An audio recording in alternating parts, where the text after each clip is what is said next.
A factory reset returns your Rogers streaming box to its original state, erasing all personal data, settings, and installed apps. This is useful for troubleshooting issues like freezing, app crashes, or before selling the device. There are two primary methods: the menu method, which is easier and accessible through the on-screen interface, and the button method, used when the menu is inaccessible due to freezing or other software issues.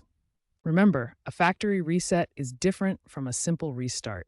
It will erase your data, so back up important information if possible. Post reset, you will need an internet connection to download the latest firmware and set up the box again.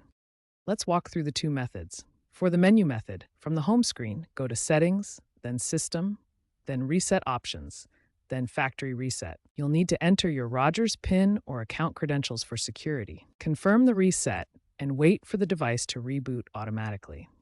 For the button method, use if the menu is frozen.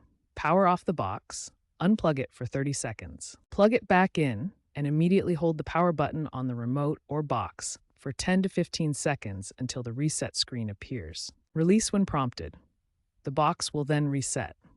Note that after using the button method, you may need to repair your remote. Choose the method that works best for your situation.